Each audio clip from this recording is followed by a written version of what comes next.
তো যেই কথার মধ্যে বলতেছিলাম আমার বাবারা, ওই আল্লাহ পাকের বান্দা সাইদ ইবনে মুসাইয়াব রাহমাতুল্লাহ আলাইহি তিনি বলে আমি ফজরের নামাজ পড়ে অপেক্ষা করতেছিলাম এশরাকের নামাজ পড়বো। নামাজের মুসল্লার ভিতরে আমার ঘুম লেগে গেছে।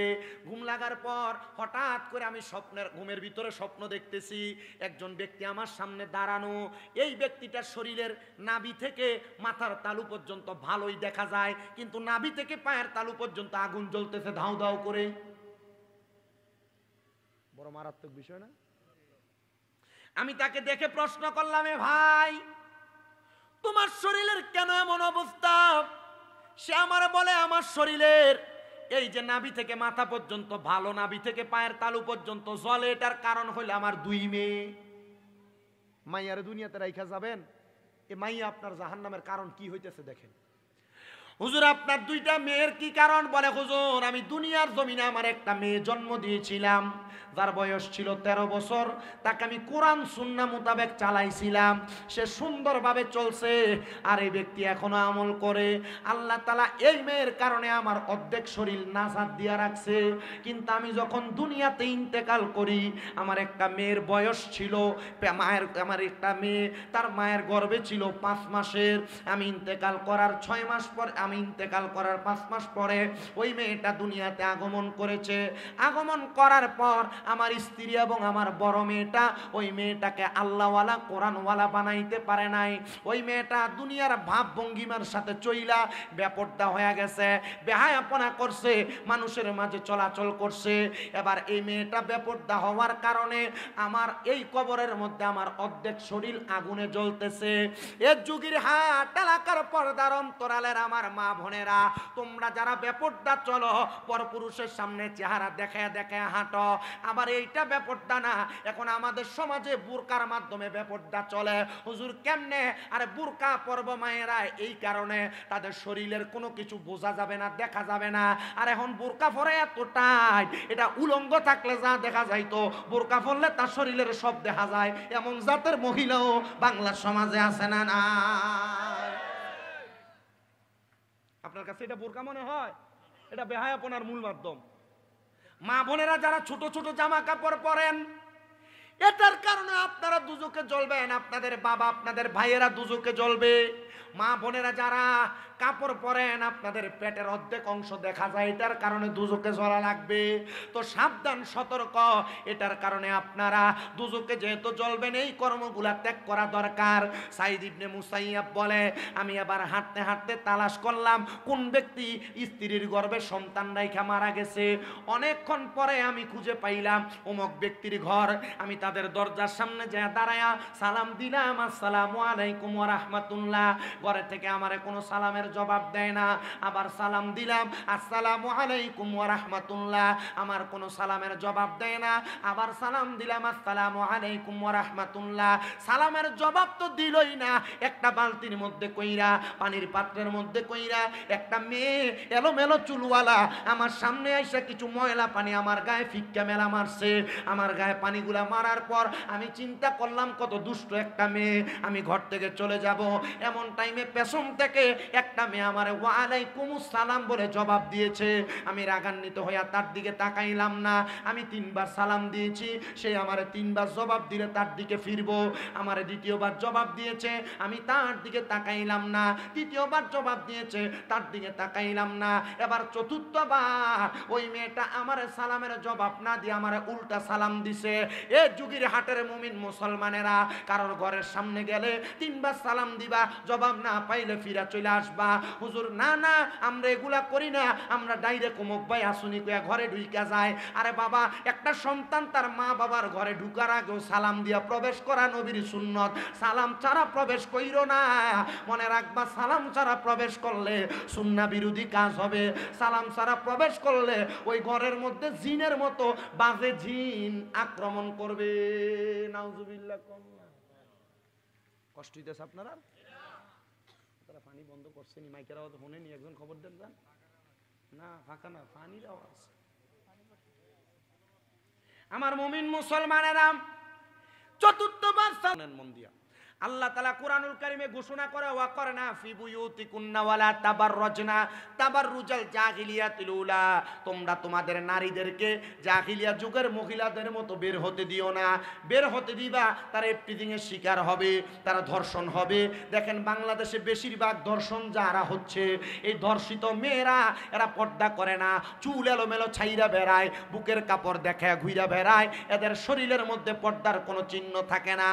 এর যুগের হাটে এলাকার পর্দার অন্তরালের মা, এ যুবক বন্ধুরা, মুরব্বী বাবাজিরা, আপনারা মনে রাখবেন, আপনারা যারা আপনাদের মাকে, আপনাদের বোনকে, আপনাদের মেয়েকে আপনারা পর্দা করান না, এটার কারণে আপনি দুজকে যাবেন। রহমতের নবী বলে একজন নারীর কারণে 4 জন পুরুষ মানুষ দুজকে চলে যাবে। ওই নারী যদি কোনো পুরুষের মেয়ে হয়, মানে আপনারা যারা মেয়ে জন্ম দিয়েছেন, আপনি যদি আপনার মেয়েটাকে পর্দা না করান, ওই মেয়েকে প্রশ্ন করা হবে তুমি কেন পর্দা করো নাই? মেয়ে বলবে আমার আব্বা জান আমারে জন্ম দেওয়ার পর আমারে পর্দা করায় নাই। তখন ওই মেয়ে তার বাবাকে নিয়ে দুজকে যাবে। 2 নাম্বার, কোনো ভাই যদি তার বোনকে পর্দা না করায়, কোনো ভাই যদি তার বোনকে পর্দা না করায়, তাহলে ওই ভাই তার বোনের কারণে দুজকে যাবে। আপনি আপনার বোনকে নিয়ে মোটর সাইকেলে ঘুরেন, আপনার বোন আপনার বাড়িতে গায়ে হলুদের অনুষ্ঠানে নাচানাচি করে, আপনার বোন আপনার চাচাতো ভাই আপনার খালাতো ভাইয়ের সঙ্গে কথা বলে, সুন্দর কথা বলতেছে, আপনার বোন বেপর্দাভাবে স্কুলে চুল ছাইরা দিয়া যাইতেছে, মনে রাখবেন আপনি ভাই আপনার বোনকে পর্দা না করানোর কারণে আপনি জাহান্নামের অতল গহ্বরে যাওয়া লাগবে। 3 নাম্বার, কোন স্বামী যদি তার স্ত্রীকে পর্দা না করায়, এ স্বামীরা মনে রাখবেন আপনার বউকে যদি আপনি পর্দা না করান, তাহলে আপনার বউ আপনাকে নিয়ে জাহান্নামে যাবে। কিন্তু আপনি পর্দা করাবেন দূরের কথা, আপনি সকালবেলা নাক খাইনা ঘুমান, আপনার বউ আপনার বাচ্চাকে নিয়ে মুখ খোলা রাইখা বেপর্দাভাবে কিন্ডার গার্ডেন স্কুলে দিয়ে আসে। আপনার বউ আপনার সন্তানকে নিয়ে বাজারে স্কুলে দিয়া, আপনার বউ বাজার করে আনে মুন্সির হাট থেকে। মনে রাখবেন এ যুবক ভাই, আপনার স্ত্রী যদি বেপর্দা ঘুরে বেড়ায়, তাহলে এটার কারণে আপনি দুজকে চলে যাবেন। আপনার বউ কত সুন্দর আপনার তার দেবরকে, মানে আপনার ছোট ভাইকে ভাত বেড়া দেয়।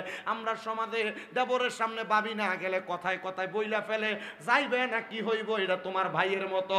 কিন্তু আল্লাহর নবীর হাদিস বলে দেবর ভাইয়ের মতো না, ভাইয়ের মতো না। একটা ভাবির জন্য দেবর হলো কাল সাপের মতো, একটা ভাবির জন্য দেবর হলো মৃত্যু সমতুল্য। এ যুগের হাট এলাকার ভাবিরা, তোমরা যদি দেবর থাকে, দেবরকে চেহারা দেখায়ও না, জাহান্নামে যাইবা। দেবরের সঙ্গে কথা বইলো না, জাহান্নামে যাইবা। এই দেবরের সঙ্গে পর্দা কইরো। মনে রাখবারে যুবক ভাই, মনে রাখবেন রে মুরব্বীরা, আপনি আপনার স্ত্রীটারে পর্দা করায়েন, এটার কারণে জাহান্নামের আগুনের মধ্যে জ্বলা লাগবে। যদি পর্দা না করান, দোজখের আগুনে জ্বলা লাগবে, জ্বলা লাগবে, জ্বলা লাগবে। এবার আসেন 4 নাম্বার, আপনারা যারা মায়ের সন্তান, আমিও মায়ের সন্তান, আপনারা যদি আপনাদের মাকে পর্দা না করান, আপনার মা অটোমেটিকলি এমনি ঘুরে বেড়ায়, আর বৃদ্ধ হয়ে গেছে পর্দা করে না। মনে রাখবেন, বৃদ্ধ যদি হয়ে যায়, কোনো মা যদি পর্দা না করে, আপনি সন্তান যদি পর্দা না করান, তাহলে ওই মায়ের কারণে আপনি সন্তান দুজকে যাবেন। তাহলে 4 প্রকারের ব্যক্তি, 4 জন নারীর কারণে দুজকে যাবে। বাপ মেয়ের কারণে, ভাই বোনের কারণে, স্বামী স্ত্রীর কারণে এবং সন্তান মায়ের কারণে। আপনাদের কাছে করজোরে আবদার, আপনারা আপনাদের মাকে, বোনকে, স্ত্রীকে, সন্তানকে পর্দা করাইবেন। এবার বলেন, জাহান্নামের কঠিন আযাব থেকে বাঁচার জন্য পর্দা করার দরকার আছে না না? কোশ্চেন আপনারা মনোযোগের সাথে শুনবেন। মা বোনেরা যারা শুনতেছেন, আপনারা মনোযোগের সাথে শুনবেন। আল্লাহ বলেছেন আসহাবুল জান্নাতি হুমুল ফাইজুন, যারা জান্নাতি তারা সফল কাম। আল্লাহ আপনি বলেন না জান্নাতি কারা, জান্নাতীদের একটু ঠিকানা আপনি বলেন না, জান্নাতীদের পরিচয় আপনি বলেন না। আমার আল্লাহ তাআলা কোরআনুল কারীমের সূরা বাইয়িনার শেষের দিকের 2 নাম্বার আয়াতে আল্লাহ বলে, ইন্নাল্লাযীনা আমানু ওয়া আমিলুস সলিহাতি উলাইকা হুম খায়রুল বারিয়া। আমার আল্লাহ বলে, বান্দা আমি আল্লাহ বললাম, নিশ্চয়ই যারা ঈমান আনে এবং নেক আমল করে, এরাই হইল দুনিয়ার সবচাইতে ভালো মানুষ, এরাই হইল দুনিয়ার সবচাইতে উত্তম মানুষ। এই আয়াত যখন নাজিল হয়, আমার আল্লাহ তাআলার পেয়ারা হাবিবের কাছে নবীর সাহাবায়ে কেরাম প্রশ্ন করে, ও মায়ার নবী, আপনি বলেন না যারা ঈমান আনে এবং নেক আমল করে, তাদের ব্যাপারে আপনি আমাদেরকে ধারণা দেন না। আমার নবী নবী বলে একজন ব্যক্তি ঈমান আনবে 7টা বিষয়ের উপরে।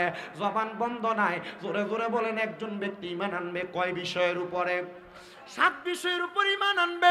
যে ঈমানের কালেমা আপনারা জবান দিয়ে পড়েন, আমানতু বিল্লাহি ওয়া মালাইকাতিহি ওয়া কুতুবিহি ওয়া রাসূলিহি ওয়াল ইয়াউমিল আখির ওয়াল কদরি খাইরিহি ওয়া শাররিহি মিনাল্লাহি তাআলা ওয়াল বা'সি বা'দাল মাউত।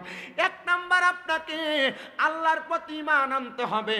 আল্লাহ এক, আল্লাহ ছাড়া কোনো মাবুদ নাই, আল্লাহ ছাড়া কারোর ইবাদত চলবে না। সত্যাগত আল্লাহ, তাওহীদের ব্যাপারে আল্লাহ, অন্য কারোর কাছে মস্তক অবনত করা যাবে না। 2 নাম্বার, ওয়া মালাইকাতিহি, ফেরেশতাদের প্রতি ঈমান আনা লাগবে। হুজুর কেমনে গো, একটু জানায়া দেন না। আল্লাহ তাআলার ফেরেশতারা আপনার ডান এবং বাম কাঁধের মধ্যে 2 জন ফেরেশতা, মুআল্লিমুল মালাইকা ফেরেশতা নির্ধারণ করে দিয়েছেন। যেই 2টা ফেরেশতা কিরামান কাতিবিন, সম্মানিত 2 জন ফেরেশতা। আপনি ভালো কাজ করলে ভালো কাজগুলো লিপিবদ্ধ করে রাখে, খারাপ কাজ করলে খারাপ কাজগুলো লিপিবদ্ধ করে রাখে। আপনার সাক্ষী হিসেবে এই ফেরেশতাগুলো ময়দানে মাশরে দাঁড়ায়া যাবে। এই ফেরেশতাদের প্রতি ঈমান আনতে হবে। 3 নাম্বার, ওয়া কুতুবিহি, কিতাবের প্রতি ঈমান আনতে হবে। আল্লাহ তাআলা এই পৃথিবীর জমিনে নবী রাসূলদের মাধ্যমে 104খানা কিতাব দুনিয়াতে প্রেরণ করেছেন আল্লাহ তাআলার বাণী হিসেবে। এর মধ্যে 100টা সহিফা, যেগুলার বাণীগুলা এখনো মানসুখ আছে। কিন্তু তাওরাত, জাবুর, ইনজিল, এই 3টা কিতাব আমাদের নবীর পূর্বে 3 জন নবীর উপর নাজিল করা হয়েছে। এই কিতাবের কথাগুলা যখন কোরআন নাজিল হয়েছে, কোরআনুল কারীমের মধ্যে লিপিবদ্ধ করা হয়েছে। আর আমার আল্লাহ তাআলা আমার রাসূলকে প্রেরণ করেছেন, হুয়াল্লাযী আরসালা রাসূলাহু বিল হুদা ওয়া দীনিল হাক্কি লিইয়ুযহিরাহু আলাদ দীনি কুল্লিহি। পরিপূর্ণ দিন, পরিপূর্ণ ধর্ম ব্যবস্থা এবং মানুষকে হেদায়েতের পথ দেখানোর জন্য আমার আল্লাহ তাআলা আমার রাসূলের মাধ্যমে কিতাব প্রেরণ করেছেন, সেটা হলো কোরআন। এই কোরআন যারা মানবে, কোরআনের পথে যারা চলবে, কোরআনের কথা যারা শুনবে, কোরআন মোতাবেক তাদের জীবন যদি সাজায়, এই ব্যক্তি কখনো জাহান্নামে যাবে না। এই ব্যক্তির ঠিকানা হলো ফাদাখালাল জান্নাহ। বান্দা জান্নাতে যাবে এবং জান্নাতের মধ্যে জান্নাতের অফুরন্ত নিয়ামত ভক্ষণ করবে। জোরে পড়ি সুবহানাল্লাহ। এবার আসেন 4 নাম্বার, ওয়া রাসূলিহি, রাসূলের প্রতি ঈমান আনয়ন করা। বলে হুজুর কেমনে রাসূলের প্রতি ঈমান আনয়ন করে? রাসূলের প্রতি ঈমান হইল, রাসূল যেই সত্য বাণী নিয়ে আগমন করেছে, রাসূলের রিসালাত, রাসূল যেই কর্মগুলা করেছে, যেই কর্মের প্রতি মানুষকে আদেশ করেছে, যেই কর্মের প্রতি নিষেধ করেছে, আদেশকে মান্য করা, নিষেধগুলো বর্জন করে রাসূলের প্রতি তাজা ঈমান রেখে কেউ যদি মরতে পারে, তাহলে ওই ব্যক্তি দুনিয়াতেও সফল কাম, আখিরাতেও সফল কাম। কিন্তু রাসূলের প্রতি ঈমান আপনি কেমনে আনবেন? আপনার রাসূলের প্রতি ঈমানের ব্যাপারে বড় দুনিয়ার জমিনে বর্তমান সমাজের মধ্যে মানুষের মাঝে অ্যালার্জি কাজ করে। হুজুর কিভাবে রাসূলের প্রতি ঈমানের ব্যাপারে অ্যালার্জি কাজ করবে? আরে বাবা, যারা রাসূলের প্রতি ঈমান নিয়ে দুর্বলতা প্রকাশ করে তারাও মুসলমান দাবি করে। আর আমার রাসূল বলেছেন, উম্মতের মধ্যে এমন ফেরকা তৈরি হবে যারা আমি নবীর কথাগুলাকে মানবে, মানুষের কাছে প্রচার করবে, কিন্তু তারা নিজে বলবে, কিন্তু তারা তার উপর আমল করবে না। আল্লাহ তাআলা জানায় দেয় বান্দারা, আল্লাহ তাআলার কোরআনুল কারীমের সূরা সফের মধ্যে, ইয়া আইয়ুহাল্লাযীনা আমানু লিমা তাকুলুনা মা লা তাফআলুন, হে ঈমানদারেরা, তোমরা এমন কথা বইলো না যেই কথা তোমরা নিজেরা করো না। আল্লাহ কেন কেন কেন? আল্লাহ তাআলা নিজেই বলতেছে, তুমি নিজে বললা, নিজে কিন্তু আমল করলা না। আমি আল্লাহ তাদেরকে পছন্দ করি না। আল্লাহ কেমনে পছন্দ করেন না? আল্লাহ নিজেই বলতেছেন, আমি নিজেদের প্রতি অসন্তুষ্ট। আল্লাহ কেন অসন্তুষ্ট? বলে তারা নিজে বলে কিন্তু নিজে আমলে পরিণত করে না। হে আমার যুগের হাটের মুসলমানেরা, তাইলে রাসূলের প্রতি ঈমানটা কেমন রাখতে হবে? রাসূল যা বলেছে নিজে বলবো, নিজে আমলে পরিণত করব। আল্লাহ আমাদেরকে করার তৌফিক দান করুন। জোরে সুরে পড়েন আমিন। এবার আসেন ওয়াল ইয়াউমিল আখির, আখিরাতের প্রতি বিশ্বাস করা। আখিরাতের প্রতি বিশ্বাস কোনটাকে আপনি মনে করেন আমি জানি না। মনে রাখবেন, আখিরাতের প্রতি বিশ্বাস হলো আপনার মরণ থেকে শুরু হয়ে যায়। কখন থেকে? আখিরাত কখন থেকে? আসতে কইতেছে একবারে। এই যে আমার এক মুরব্বী বাবা এন্দি একজন, এই আর আওয়াজ নাই। আব্বুজি আপনারা যদি আমার সাথে একটু কথা বলেন, আমার কথার রিঅ্যাপ্লাই করেন, তাহলে আমার কাছে ভালো লাগবে। কেন আমি এই কথাগুলো বইলা, আমি কিন্তু শরীর আমার বেশি ক্লান্ত। আমি আজকে 9:26 এসে ঘরে ঢুকছি। আমার গতকালকে মাহফিল ছিল পাবনা, ওইখান থেকে বাড়িতে আস্তে আস্তে 9:26 বাজছে। আমার মা আমারে ঘুম থেকে জাগায় তুলছে, মাহফিল নেই আজকে আছে। শরীর এত টায়ার্ড হয়েছে, মানে আর কোনো খোঁজ খবর নাই ঘুমানোর পরে, এমন অবস্থা হয়ে গেছে। আপনারা শুধু দোয়া করবেন, আপনাদের দোয়ায় আমার 6টা মাদ্রাসা এখন। না এই দোয়া করলে এরা আলসিয়া কিপটা, দোয়া করেন একজন আরেকজনের লেগে, নিজে বুঝে না যে আরেকজনের জন্য দোয়া করলে আপনি আপনার শত্রুর জন্য দোয়া করবেন। কার জন্য দোয়া করবেন? হুজুর কি লেগে শত্রু লেগে দোয়া করবেন? আমার জমি কেড়ে খাই, আমি তার লেগে দোয়া করতাম। দোয়া করবেন আল্লাহ তার হেদায়েত দিক,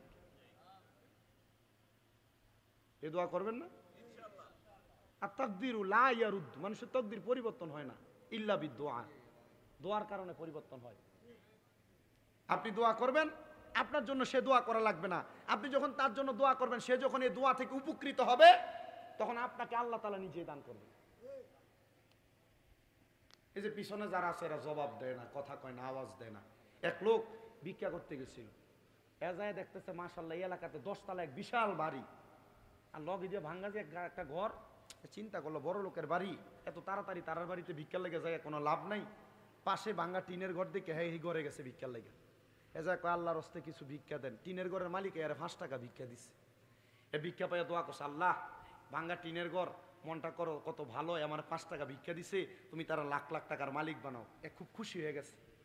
টিনের ঘরের মালিক, আল্লাহ এর দোয়া যদি কবুল হয়, আমি যদি লাখ টাকার মালিক হই, তাহলে আমার ভাঙ্গা ঘরটারে সারণ যাইব। লগের 10 তলা বিল্ডিং এর সামনে দিয়ে ভিক্ষা করছে। এই বিল্ডিং এর মালিক বাইরে তারা 5 টাকায় ভিক্ষা দিছে। ভিক্ষা পাইয়া দোয়া করে, আল্লাহ যে আমার 5 টাকা দিছে, আল্লাহ তুমি তারা লাখ টাকার মালিক বানো। বেটা কি ধমক দেন কেন? দোয়া করলাম আপনার লেগে আপনি ধমক দেন? বেটা আমার বাড়ি দেখছস? কহ দেখছি। কয় তালা? 10 তালা। 10 তালা বাড়ি কি লাখ টাকার মালিকে বানায়? না, কোটি টাকার মালিক। তাহলে তোর দোয়া তো আমার লেগে এটা প্রমোশনই তো না, ডিমোশন হয়ে দেবো গা। দোয়া ঠিক করে কর। না আপনার লগে যে 5 টাকা ভিক্ষা দিছে, এর লেগে লাখ টাকার দোয়া করছি, যেমন টেহা দিছেন এমন দোয়া করছি। বেটা ডরে পকেট থেকে 500 টাকার নোট বাইর করে ভিক্ষুকরে দিয়া কইছে, দোয়াটা বাড়ায় কর। এ দোয়া করছে, আল্লাহ এবার তুমি তার যা সম্পদ দিছ তার থেকে আরো বেশি সম্পদ বাড়ায় দাও। বেটা খুশি হয়েছে। তার মানে যেমন টিহা দিছে এমন দোয়া পাইছে। আপনারা যেমন আওয়াজ দিবেন এমন ওয়াজ পাইবেন। একটু মোহাব্বতে জোরে কোন আল্লাহু আকবার। বাঙালি না, তাহলে আমার সাথে ফিডব্যাকটা একটু ভালো দিলে আমি ইনশাআল্লাহ ওয়াজ করতে পারবো। কয়টা বিষয়ের প্রতি ঈমান বলছি? কয়টা? এবার আছে 5 নাম্বার, ওয়াল আখিরা। বলেন ওয়াল আখিরাত। শুরু কখন থেকে? মৃত্যু থেকে। মৃত্যু থেকে একবারে মৃত্যুই আখিরাত। আপনার সামনে যখন আজরাইল আসবে তখনই আখিরাত। এবার আসেন এখন থেকে যে 3টা বিষয় বলবো, আখিরাত, ওয়াল কদরি খাইরি ওয়া শাররি মিনাল্লাহি তাআলা, ওয়াল বাসি বাদাল মাউত, এই 2-3টা বিষয়। এই বিষয়ের ওয়াজ দেখবেন আমাদের এলাকার বহুত পয়সাওয়ালার গায়ে পড়বো, বহু টাকাওয়ালার গায়ে পড়বো, বহু সর্দার মাতাব্বরের গায়ে পড়বো। ফললে আমি জানি না, কারণ আল্লাহর কোরআন রসুলের হাদিসের ওয়াজ যদি কেউ গায়ে পড়ে, আপনি আল্লাহরে ধরেন। আমার ধরে লাভ আছে? আমার জবান, কিন্তু বাণী কার? আল্লাহ। ওয়াল আখিরাম, আখিরাতের প্রতি ঈমান হলো আল্লাহ তাআলার বান্দা যখন ইন্তেকাল করবে, ইন্তেকাল করার পর যখন কবরে যাবে, কবর থেকে হাসর, হাসর থেকে মিজান, মিজান থেকে ফুলসেরাত, ফুলসেরাত থেকে ওই বান্দাটা জান্নাত এবং জাহান্নামের প্রস্তুতি গ্রহণ করা। এবার একটা বান্দা যখন মারা যাবে, মারা যাওয়ার পর ওই বান্দাটা জান্নাতে যাবে না জাহান্নামে যাবে, এটা নির্ধারণ করবে তার ঈমান এবং আমল ধারা। এবার আসেন, ঈমান এবং আমল ধারা কেমনে নির্ধারণ করবে? কোন ঈমানদার বান্দা যখন মারা যায়, বেঈমান বান্দা যখন মারা যায়, ঈমানদার আর বেঈমানের মরণ একরকম ভাবে হয় না। দেখবেন যুগির হাটের কত মানুষ মারা যায়, মারা যাওয়ার সময় বিছানায় প্রস্রাব পায়খানা করে দেয়, মারা যাওয়ার সময় নাকে মুখে দিয়ে রক্ত বের হয়ে যায়, মারা যাওয়ার সময় চোখ উল্টে যায়, মারা যাওয়ার সময় জিহ্বার মধ্যে কামড় দিয়ে মারা যায়। বলে হুজুর কেন এমনে মারা যায় একবার বলেন না। ও বাবা মনে রাখবা, এটা ঈমানদারের মরণ না, এটা বেঈমানের মরণ, এটা বেআম বেআমলের মরণ, এটা বেনামাজির মরণ। হুজুর কেমনে গো কেমনে জানতে চায়? মনে রাখবা, কোন বেঈমান বান্দা যখন মারা যাবে তার সামনে আজরাইল আসার আগে আমার আল্লাহ তাআলা দুইজন আযাবের ফেরেশতা পাঠাবে। ওই আযাবের ফেরেশতার চোখগুলো হবে নীল রঙের। ওই নীল রঙের চোখওয়ালা ফেরেশতারা যখন কোন বেঈমানের সামনে দাঁড়াবে, সামনে দাঁড়ায়া ওই বান্দার সামনে যখন দাঁড়াবে, ভয়ঙ্কর চেহারাটা দেইখা ওই বান্দা ভয়ে বিছানার মধ্যে প্রস্রাব পায়খানা করে দিবে। হায়রে যুগির হাটের মানুষ, ও যুগির হাটের বাবারা, এবার বান্দার সামনে আজরাইল আলাইহিস সালাতু ওয়াস সালাম ভয়ঙ্কর রূপ নিয়ে হাজির হয়ে যাবে। বান্দা আজরাইলের ভয়ঙ্কর চেহারাটা দেইখা বান্দাটা আজরাইলকে বলার চেষ্টা করবে, রে আজরাইল, আমি এখনো মরণের জন্য প্রস্তুতি গ্রহণ করতে পারি নাই, ইমানটারে ঠিক করতে পারি নাই, আমলটাকে মজবুত করতে পারি নাই, 5 ওয়াক্ত নামাজ পড়ি না, রোজা রাখি না, হজ করি না, যাকাত দেই না, মহিলারা পর্দা করি না, এ মা বোনেরা স্বামীর আদেশ মানি না। আমি বলবো গো মা, আজরাইলের সঙ্গে তখন কোনো কথা চলবে না। তখন ওই বেঈমান বেআমল বান্দার জিহ্বাটা আজরাইলের সামনে তার দুই চোয়ালের মাঝখানে কামড় পড়ে যাবে। এই যে জিহ্বায় কামড় দিয়ে মারা যায়, এই মরণটা কিন্তু এই কারণে হয়। আজরাইলের সঙ্গে কথা বলার চেষ্টা করে কিন্তু পারে না। এবার আজরাইলকে তার চোখ দিয়া বোঝানোর চেষ্টা করে, আজরাইলের ভয়ঙ্কর বিকট চেহারা দেইখা ওই বান্দার চোখটা উল্টে, চোখের কালো মণিটা উপরের দিকে চলে যায়, বান্দার সাদা জায়গা দেখা যায়। ওই বান্দা কোনো কথা বলতে পারে না। আজরাইলের থাবা দেয় তার বুকের মধ্যে, বুকের মধ্যে থাবাটা দেওয়ার সাথে সাথে একটা বান্দার কাছে মনে হয় পৃথিবীর বড় বড় পাহাড়গুলা মনে হয় তার বুকে চাপাইয়া দিতে। হায়রে তখন বান্দার ঘাড়ের শাহরগ গুলা ঠাস ঠাস করে ছিঁড়ে যায়, হাতের রগ গুলা ছিঁড়ে যায়, বান্দার পায়ের রগ গুলা ছিঁড়া যায়। ওই বান্দার রক্ত চলাচল করতে পারে না, কোন রাস্তা না পায়া মুখে দিয়া নাকে দিয়া রক্ত গুলা থর থর করে বের হয়। এত কষ্ট যখন দেহ থেকে রূহটা আলাদা করা হয়, পয়গম্বর ইদ্রিস আলাইহিস সালাতু ওয়াস সালাম বলে ওই বান্দার এত কষ্ট হয়, বান্দার কাছে মনে হয় একটা জীবিত ছাগলকে লটকায়া দিয়া চামড়াটা জীবিত অবস্থায় টাইনা টাইনা ছিঁড়া ফেললে ওই বকরির যত কষ্ট হয়, একটা বেঈমান বেআমল বেনামাজি হারামখোরের এত কষ্ট হয়। হো বাবা, পরের হক মাইরা খাও সাবধান, জমি দখল করে খাও সাবধান, মানুষের টাকা মাইরা খাও সাবধান, সুদের টাকা খাও সাবধান, পরের হক খাও সাবধান। এ পর্দার অন্তরালের যুগির হাটের আম্মুজিরা, ব্যাপারটা বেহায়াপনা করো সাবধান, স্বামী ছাড়া অন্যদের সঙ্গে কথা বলো সাবধান। এ মা বোনেরা, স্বামীর খেদমত করো না, বড় সাবধান। শ্বশুর শাশুড়ির সঙ্গে খারাপ ব্যবহার করতে সাবধান, এমন ভাবে শরীরের চামড়া টাইনা টাইনা ছিঁড়া ফেলবে, আব্বুজিরা বড় কষ্ট হবে, বড় কষ্ট হবে। হায়রে যখন তার রুহটা আলাদা করবে, ফেরেশতা হাতের মধ্যে একটা রুমাল নিয়া নাকের মধ্যে এইভাবে চাপ দিয়া ধরবে, রুহটারে নিয়ে উপরের দিকে যাবে। আসমানের প্রথম আসমানের অসংখ্য ফেরেশতারা ওই বান্দার দিকে থু থু নিক্ষেপ করবে, থু থু। বান্দার দিকে যখন থুতু নিক্ষেপ করবে, আজরাইল জিজ্ঞাসা করবে কেন বান্দার দিকে থুতু নিক্ষেপ করা হয়? বলে বান্দা গুনাহগার, গুনাহ করতে করতে, আমল না করতে করতে তার রুহুটা একটা দুর্গন্ধযুক্ত রুহ হয়ে গেছে, এই জন্য বান্দার দিকে থুতু নিক্ষেপ করি, নাকের মধ্যে কাপড় লাগাইয়া দিছি। বান্দারা যখন নিয়ে যাবে রুহু আজরাইলকে বলবে এত তাড়াতাড়ি কোথায় নিয়ে যাও, যদি তুমি জানতা আমার জন্য কত যন্ত্রণাদায়ক শাস্তি রেডি করা হয়েছে তাহলে বলে তুমি আমারে এত তাড়াতাড়ি নিয়ে যাইতা না। এ বাবা, এ যুগির হাটের জ্ঞানী গুণী মুসলমানেরা, শুধু বান্দার কবর থেকে আসমান পর্যন্ত নিবে তাই না, বান্দার জন্য আল্লাহ তাআলা শাস্তি নির্ধারণ করছে তাই না। আমরা সবাই জানি কবরে 3 প্রশ্ন, মান রাব্বুকা ওয়া মান দীনুকা ওয়া মান নাবিয়ুকা ওয়া মান হাযার রাসূল, এই প্রশ্ন করা হবে।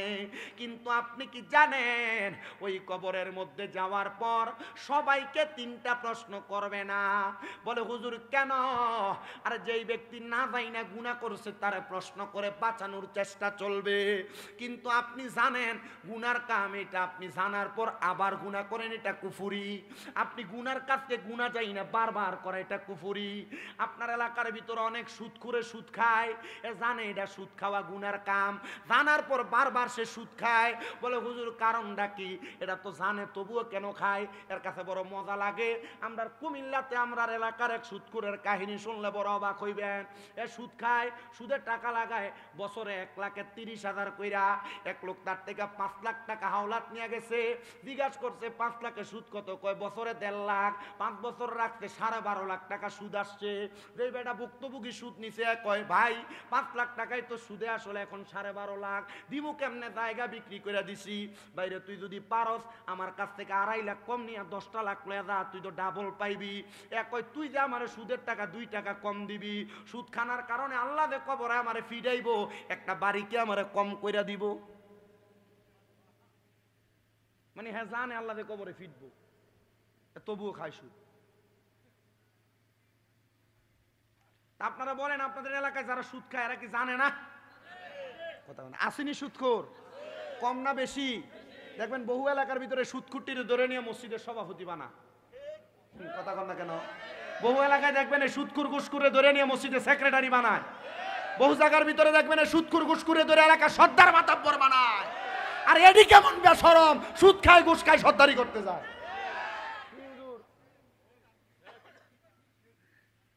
আসো সাধুয়ানে বয়ে বয়ে দেখবেন লম্বা লম্বা আলাপ সারে, এডি সারে।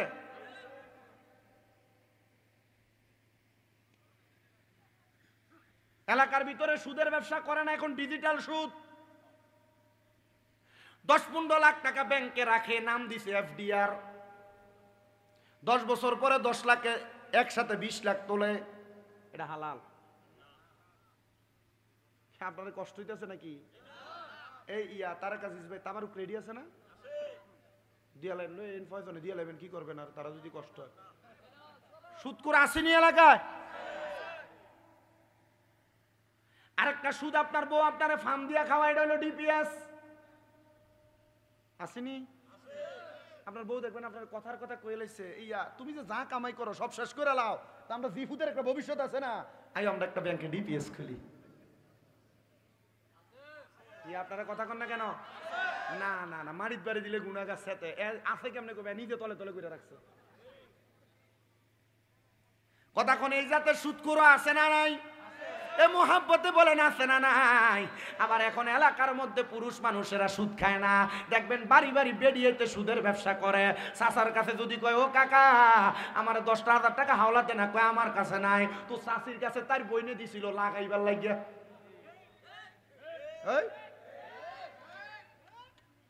এমন জাতের সুদখোর আছে না নাই? এ মা বোনেরা, এই সুদের টাকা ঘুষের টাকা পরের হকের টাকা দিয়া তুমি যদি বাড়ি বানাও, দামি জামা কাপড় পরো, কবরে আল্লাহ আগুনের পোশাক পরাইবো। সাবধান, সতর্ক, হারাম খায়ও না, সুদের টাকা খায়ও না, এটার কারণে জাহান্নামের আগুনে জ্বলা লাগবে। আপনি আপনার যেই সন্তানকে সুদের টাকা ঘুষের টাকা খাওয়ান, কাল ময়দানে মাশরে আপনি আপনার সন্তানের কাছে একটা নেক আমলের জন্য যাবেন, দিবে না, বলবে চিনি না কে আপনি? বলে আমি না তোর বাপ, তোরে জন্ম দিছি, তোরে খাওয়াইছি, তোরে পড়াইছি, তুই কি আমার একটা নেক আমল দিয়া সহযোগিতা করবি না? সন্তান বলবে জন্ম দিয়েছেন, দায়িত্ব ছিল খাওয়ানো, কোন থেকে আইনা খাওয়াইছেন এটা আমার দেখার বিষয় না। তখন আপনি বাবা সর্বশান্ত হইয়া কবরে ঘুরবেন। এই জন্য আপনার কাছে আবদার, হারাম খাওয়া ত্যাগ করেন, বন্ধ করেন। এ হারাম কোনোদিন আপনারে আরাম দিবে না। আমার যুগীর হাটের বন্ধুরা, ওই বেঈমান বান্দার ইন্তেকালের পর বান্দারে কোনো প্রশ্ন করা হবে না। বান্দারে জাহান্নামের আগুনে নিক্ষেপ করা হবে। একদিন দুই দিন না, একটা জাহান্নামী বান্দারে সর্বনিম্ন 3000 বছর জাহান্নামের আগুনে জ্বালাইব। দুনিয়ার একদিন জাহান্নামের একদিনের মতো না, না না, অনেক বড় লম্বা সময়, অনেক লম্বা সময়। আপনারা যখন জাহান্নামের আগুনে ফালানো হবে, 3000 বছর সর্বনিম্ন জ্বালাইব। ওই জাহান্নামের আগুনের রং যখন লাল থাকবে, 1000 বছর ওই লাল রঙের আগুনে ধাউ ধাউ করে জ্বালানো হবে। এবার আগুনের রংকে সাদা ধোঁয়াযুক্ত আগুন বানিয়ে দিব। ওই আগুনের মধ্যে আপনি পুড়তে থাকবেন আরো 1000 বছর। জাহান্নামের আগুনকে কালো ধোঁয়াযুক্ত বানাইয়া দিয়া 1000 বছর জ্বালানো হবে। ওই আগুনের মধ্যে আপনি আরো 1000 বছর জ্বলবেন। 3000 বছর জ্বলার পর আপনার মাকামে তাকাসসুর নামক একটা জায়গাতে দাঁড় করানো হবে। যদি কোনো চোর ধরা খায়, দেখবেন চোরের যদি 3 বার 4 বার বাড়ি দেয়, এ চোরের দায় স্বীকার করে। কিন্তু একটা গুনাহগার বেআমল খারাপ ব্যক্তিকে কবরে 3000 বছর জ্বালায়া মাকামে তাকাসসুরের মধ্যে দাঁড় করে বলবে, এ বান্দা কি বলবা বলো। বান্দা তো বলতে পারে আমারে মাফ করে দেন, তখন বলবে না। বান্দা 3 বার বলবে পানি পানি পানি। 3 বার যখন পানি পানি বলে বান্দা শব্দ ব্যবহার করবে, সাহাবায়ে কেরাম বলে, নবী গো, ওই বান্দারে কি পানি দেওয়া হবে? আপনার ওই উম্মতকে কি পানি দেওয়া হবে? বলে হ্যাঁ দেওয়া হবে। দুনিয়ার মিনারেল ওয়াটার যেমন বান্দারে তেমন পানি দিবে না। ওই পানির নাম হাদিস শরীফের ভাষায় তিনাতুল খাবাল। ওই তিনাতুল খাবাল কি জানেন? অন্য জাহান্নামীরা আগুনে পুইরা যে রক্ত আর ফুসগুলা হইছে, ওই রক্ত ফুসকে লোহার একটা গরম পাত্রে গরম কইরা, কয়লা যেমন লাল হইয়া যায়, লোহার গরম পাত্রটা এমন হইয়া যাবে। বান্দার দেওয়া হবে, নেও খাও। বান্দা পানিটা হাতে নিবে, নবী গো পান করবে নি? বলে হ্যাঁ হ্যাঁ পান করবে। ওই পানি যখন সে তার মুখে দিবে, জিহ্বাটা গইলা, পেটের নাড়ি বুড়িগুলা গইলা পায়খানার রাস্তা দিয়া থর থর করে পড়তে থাকবে। নবীজির মজলিসের মধ্যে 40-70 জন সাহাবীর মধ্যে 40 জন বেহুশ হয়ে গেছে, বাকি 30 জন গড়াগড়ি করে কান্না করে। নবী কেমনে সহ্য করব গো? ও বাবা, সুদ খাইবা, হারাম খাইবা, বাই বাতিজার জমি দখল করে খাইবা, মা বাপ মইরা গেছে, বোনের সম্পদ বুঝিয়া দিতা না, বড় ভাই মইরা গেছে, ভাইয়ের সন্তানদেরকে জমি বুঝিয়া দিতা না, মিছা কথা কইয়া ব্যবসা করবা, ওজনে কম দিয়া ব্যবসা করবা, গালিগালাজ করবা, মন্দ কথা বলবা, জিহ্বা গলে যাবে, পায়খানার রাস্তা দিয়ে বের হবে, সহ্য করতে পারবা না। এবার আপনারা বলেন, কবরের কঠিন আযাব থেকে বাঁচার জন্য আমাদেরকে দুনিয়ার যত বদ কাজ আছে, এই বদ কাজগুলা ত্যাগ করার দরকার আছে না নাই? আল্লাহুম্মা সাল্লি আলা সাইয়্যিদ, মায়া করে কবুল করেন মায়ার নবী আমরা রে। আল্লাহুম্মা সাল্লি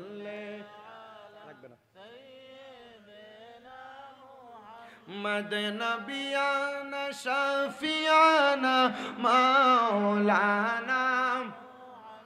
সাহাবায়ে কেরাম বলে, নবী গো, ও দয়ার নবীজি, তাইলে এই কঠিন আযাব দেওয়া হবে, ইমানদারদেরকে কি কোনো পুরস্কার দেওয়া হবে না? আমার নবী আল্লাহ তাআলার কোরআন থেকে বলে, জাযাউহুম ইনদা রাব্বিহিম জান্নাতু আদনিন তাজরি মিন তাহতিহাল আনহার। আল্লাহ তাআলা এমন পুরস্কার দিব গো, ওই পুরস্কারের নাম হলো জান্নাতুল আদন। ওই জান্নাতুল আদন দেখতে কত সুন্দর, ওই জান্নাতুল আদন দেখতে কত সুন্দর। আমার আল্লাহ বলে, তাজরি মিন তাহতিহাল আনহার, এমন সুন্দর ওই জান্নাতের নিচে দিয়ে একটা নদী প্রবাহিত হবে। ওই নদীর মধ্যে আমার আল্লাহ তাআলা এক রকমের পানি রাখবে না, ওই নদীর মধ্যে 4 প্রকারের পানি রাখবে। ওই নদীটার নাম হলো র আলিফ জিম বা রজব নদী।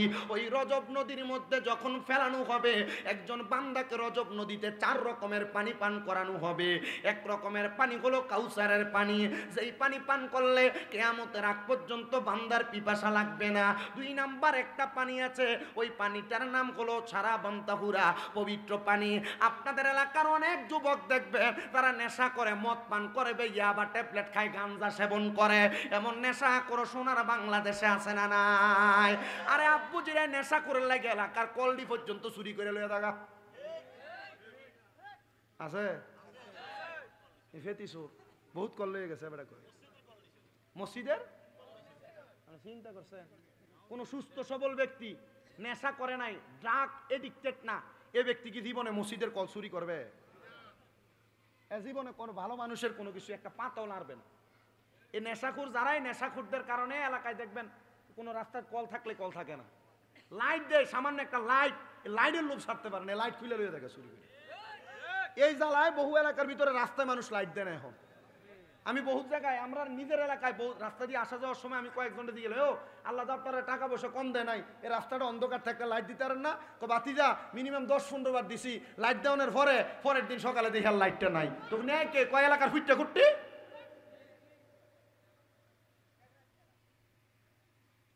কথা কানে আমার নেশা করে ড্রাগ এডিক্টেড এগুলো আসে না নাই? সারাবান তাহুরার মতো পবিত্র পানি পান করানো হবে। ওই পবিত্র পানি কারা পান করবে? যারা কখনো নেশা করে নাই। আব্বা সিগারেট খান, খান বেশি করে খান। বলে হুজুর এটা কি নেশা নাকি, এটা কি হারাম নাকি? আব্বা মনে রাখবেন নবীজির আর একটা হাদিস শরীফ পড়ে দেখলাম, নবী কয় যদি দুনিয়াতে জাহান্নামী মানুষ দেখতে চাও তাদের দিকে তাকাও। নবীজি কারা? বলে দুনিয়াতে যাদের মুখে আগুন। আচ্ছা আমি বললাম না আপনারা এখন আগুন তাহে কার মুখে? সব দিদি কয় না, এবারের উপরে নি শুধু কথা যায় যেছে। এলাকায় সিগারেট খোর বিড়ি খোর আসেনি? বহুত বেটারে দেখবেন বাথরুমে বয়ে বয়ে সিগারেট খায়। এর যদি প্রশ্ন করে এক লোকমা ভাত খাইবানি বাথরুমে, ভাত কেমনে খায় তো সিগারেট কেমনে খাও? আমি একটা রেসি গেলাম, আমি ওয়াশরুমে যাবো, এটা আমি একটা রেসি গেলাম, বাথরুম থেকে সিগারেটটা মুহে লই হাতে লই বাড়িতেছে, কি তো এর বাথরুমে বয়ে সিগারেট খান কা? ইয়া কাকা ইয়া বাথরুমে বয়ে খাইলে বাথরুমটা ক্লিয়ার হয়। এই জাতের সিগারেট করে আসেনি? যুবক ভাইরা যারা সিগারেট খান, আপনারা মনে রাখবেন আপনি যদি বিবাহ করেন আপনার বউ পরকীয়া করবে। কারণ কি? কারণ আপনি সিগারেট খেয়ে আপনার মুখে দুর্গন্ধ নিয়ে আপনার বউয়ের কাছে যাবেন, আপনার বউ লাঠি দিয়ে আপনার খাটের থেকে ফালাই দেয় না, আপনার সৌভাগ্য। তোনার এই বেডির এই জামাইরে আর ভাল লাগে না, লগের বাড়ির দেবরটারে ভাল লাগে। কারণ তোর মুখে গন্ধ, তোর বউ তো এখন অন্য পুরুষের দিকে খেয়াল রাখবে। আপনার কি কষ্ট হইতেছে? কথা মিস হইলে আপনারা কইেন। এগুলা জাস্টিফাই করা কথা। বহু জায়গার ভিতরে এমন অবস্থা চলতেছে এখন। আল্লাহ আপনারে বোঝার তৌফিক দান করুন, কোন আমিন। তাহলে নেশাখোররা জান্নাতের সারাবান তাহুরা পান করতে পারবে। এবার আসেন জান্নাতের ওই নদীর মধ্যে 4 প্রকারের পানি, 2টা বললাম। 1 নাম্বার ইন্না আতাইনা কাল কাউসারের পানি, 2 নাম্বার সারাবান তাহুরা, 3 নাম্বার হলো জান্নাতের লাবান দুধ। মারহাবা কন। ও মায়ার নবী জান্নাতের লাবান দুধ কারা পান করবে? নবী আমার বলে জান্নাতের দুধ তারা পান করবে যারা কোনোদিন পরের হক মাইরা খায় নাই। আব্বা ক্ষেতের লাই লাগে আসিল 2 হাত ব্যাঙ্গারি চলতো, এখন এটা হাতের বান আড়ানো যায় না। ক্ষেতের গালা কাঁচাইতে কাঁচাইতে ক্ষেতের লাইন দিয়ে ছোট বানাইছো যারা, নিজের জমি অল্প একটু এটার খুঁড়ে লাইরা দিছো যারা, মনে রাখবা যদি পরের হক খাও। অনেক ভাইয়েরা আছেন মা বাবা মারা গেছে, আপনার বোন আছে কিন্তু বোনের নির্দিষ্ট পরিমাণ সম্পদ বুঝিয়ে দেয় না, আসেনি?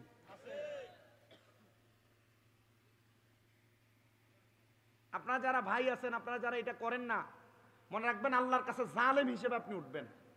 আপনার দায়িত্ব বোনের সম্পদ বুঝিয়ে দেওয়া। আবার বাংলাদেশের একটা নিয়ম, কোনো বোন যদি ভাইয়ের কাছ থেকে বাপের দিনে হক আনে, এ বোন ফরের বার আর বাপের ভাই তাইলে আর দাম পায় না। কি লেগে? তাই তো তাই হক লয়ে গেছে, তাই কি আমার কাছে হক আছে? অবশ্যই হক আছে। আপনি ভাই হিসেবে তার হক আছে। মনে রাখবেন কোনো ভাই যদি তার বোনের সাথে আত্মীয়তার সম্পর্ক ছিন্ন করে, ভাই বলে পরিচয় না দেয় এবং বোনের উপর ভাইয়ের যে দায়িত্ব এই দায়িত্ব পালন না করে, এ ভাই অভাবে পড়বে অতি সত্বর। একটা ভাই তার কামাই রুজিতে বরকত উন্নতি ততক্ষণ থাকে এ ভাই যদি তার বোনের দিকে নজর করে এবং বোনকে দেখে শোনা রাখে। আমি বানাই বলতেছি, আপনার মনে হয় তিরমিজি শরীফের সরাসরি ভাই বোনের হকের হাদিসের অধ্যায় লেখা। আল্লাহর কোরআন রসুলের পাকের হাদিস এত নরমাল না। আমি মাত্র কামেল প্রথম বর্ষে পড়ি, কুমিল্লা ইউনিভার্সিটিতে বাংলা অনার্সের ফাইনাল ইয়ার, আমার এবার পরীক্ষা হবে। আমি যতটুক পর্যন্ত হাদিস শরীফ এই পর্যন্ত যা পড়ছি এবং এখন যা পড়তেছি, আমার মনে হইতেছে যে আমি আগে কিছুই পড়ি নাই, এখন আরো বেশি পড়তেছি। আপনি কি কথা বুঝতেছেন? বেশি কিছু লাগবে না। আল্লাহ তাআলার কোরআনুল কারীমকে আপনারা যারা এখানে আছেন প্রত্যেকদিন একটা বাংলা অনুবাদ আছে এমন একটা কোরআন শরীফ কিনবেন। বাংলা অনুবাদ, শুধু অনুবাদ, তাফসির বা অনুবাদ, সবচাইতে সহজলভ্য একটা তাফসিরে কানজুল ইমান, নুরুল ইরফান, যদি পারেন এটা কিনবেন। এটা দৈনিক আধা পৃষ্ঠা করে পড়বেন, আধা পৃষ্ঠা। আপনি আরবিটা পড়া লাগবে না, শুধু অনুবাদগুলা পড়েন। আল্লাহর কসম করে বলি, কেউ যদি কোরআনুল কারীমের প্রথম থেকে শেষ পর্যন্ত শুধু অনুবাদরা পড়ে, এই ব্যক্তি কোনোদিন নামাজও ছাড়বে না, পরের হক খাবে না, হারাম খাবে না, এবং কিভাবে দুনিয়াতে চলতে হবে সব সে জানবে। আধা পৃষ্ঠা করে পড়েন। মোবাইলের জগৎ এখন সহজ, মোবাইলে আপনি চাইলেই সবকিছু পাবেন। আল্লাহ আমাদেরকে বোঝার তৌফিক দান করুন, আমিন পড়েন। এজন্য পরের হক মেরে খাইবেন না। বড় ভাই মারা যাওয়ার পর, ছোট ভাই মারা যাওয়ার পর ভাই ভাতিজার জমিগুলো ভাগ করে সুন্দরভাবে বুঝিয়ে দিবেন। এটার কারণে আল্লাহর কাছে আপনি উত্তম জাযা পেয়ে যাবেন। 4 নাম্বার আরেকটা পানি, ওই পানিটার নাম হলো জান্নাতের মধু। ওই মধু কারা পান করবে? আপনারা যারা এখানে বসেছেন, বন্ধু বান্ধব চা দোকানে বৈশা কথায় কথায় গালি দিয়া কথা বলে, এমন জাতের অনেক লোক দেখবেন গালি দিয়া কথা বলে। মনে রাখবেন, যারা এমন মুখের ভাষা খারাপ করে, গালি দিয়ে কথা বলে, 2 নাম্বার মিথ্যা কথা বলে, তারা কখনো জান্নাতের মধু পান করতে পারবে না। ও নবী গো, তাহলে জান্নাতের মধু তো আমরা পান করতে চাই। বলে তাহলে মিথ্যা ছাড়ো, জবান থেকে ফায়সা কথা গালি দেওয়া বন্ধ করো। কিন্তু আমাদের সমাজ এমন, ফায়সা কথা গালি দেওয়া, গীবত করা, চা দোকানের মধ্যে বৈশা একজনের বিরোধিতা করা, একজন আরেকজনের নামে গীবত করে, এটা অহরহ চলতেছে। আর সোনার বাংলাদেশে সবচাইতে গীবত যেই জায়গাটায় হয় সেটা হলো চায়ের দোকান। আব্বুজির এগুলা ত্যাগ করার চেষ্টা করবেন। মনে রাখবেন, এই গীবতের কারণে আল্লাহ তাআলার কাছে আপনি কঠিন আসামি হয়ে যাবেন। আল গীবাতু আশাদ্দু মিনাল কতল, গীবত হতো কতলের চাইতে বড় গুনাহ। আপনি একটা মানুষকে জবাই করে খুন করে দিলে যে গুনাহ হবে, একজনের নামে একটা গীবত করলে, একজনের পেছনে কথা বললে সেই গুনাহ আপনার আমলনামায় হবে। এগুলা থেকে সাবধান, সতর্ক থাকার চেষ্টা করবেন। গীবত করবেন না, কখনো গীবত করবেন না, গীবত থেকে দূরে রাখবেন। গান বাজনা এমন বাজে কাজগুলা করবেন না, এগুলা কান দিয়া শুনবেন না। বলো হুজুর আমি তো গীবত করি না, কিন্তু চা দোকানে গেলেই দেখি উমকে গীবত করে। গীবত করে না, কিন্তু বইয়া বইয়া শোনে আর সুকা লাগায়, এক জাতের লোক আছে না? গীবত করে না, কিন্তু গীবত শুনতে পছন্দ করে। গান গায় না, গান শুনতে পছন্দ করে, আছে না এমন? গান গায় না, শুনতে পছন্দ করে। গীবত করে না, করতে শুনতে পছন্দ করে। গালি দেয় না, কেউ ঝগড়া লাগলে দাঁড়ায় গালি গালা শুনতে পছন্দ করে। মনে রাখবেন, এই ব্যক্তিদেরকে কত কঠিন শাস্তি দেওয়া হবে। এ ভাইরা, এ যুবক বন্ধুরা যারা গান শোনেন আপনাদের ব্যাপারে, এ মা বোনেরা যারা গান শোনেন আপনাদের ব্যাপারে সতর্ক। এগুলা যারা শোনেন, গালিগালাজ যারা শোনেন, ঝগড়া ফাসাদ যারা শোনেন, গীবত যারা শোনেন, আপনাদের কানের মধ্যে আল্লাহ তাআলা গরম সীসা ঢালাই করে দিয়ে দিবে। কেমন শাস্তি! এই শাস্তিকে বলা হয় মারসুস। এই মারসুস নামক শাস্তি যদি আপনি পান, কবরে কঠিন আযাবের শিকার হয়ে যাবেন। এই জন্য সাবধান হয়ে যাবেন। সাহাবায়ে কেরাম বলে, নবী এই কঠিন শাস্তি আর কারা কারা পাবে? নবী আমার বলতেছে, এই শাস্তির শিকার হবে আরেক জাতের বেপরদা নারী। ও নবী গো, বেপরদা নারী আছে এলাকায়? আমি একটা হাদিস শরীফ পড়বো, দেখবেন এই হাদিস শরীফের কারণে আপনার মা, আপনার বোন, আপনার স্ত্রী, আপনার ছেলের বউ, এই 4 জন ব্যক্তির কারণে আপনি জাহান্নামে যাবেন, যে কোনো একজন। একটু শোনেন মন দিয়া। আল্লাহ তাআলা কুরআনুল কারীমে ঘোষণা করে, ওয়াকরনা ফি বুয়ুতিকুন্না ওয়ালা তাবাররাজনা তাবাররুজাল জাহিলিয়াতিল উলা, তোমরা তোমাদের নারীদেরকে জাহিলিয়া যুগের মহিলাদের মতো বের হতে দিও না।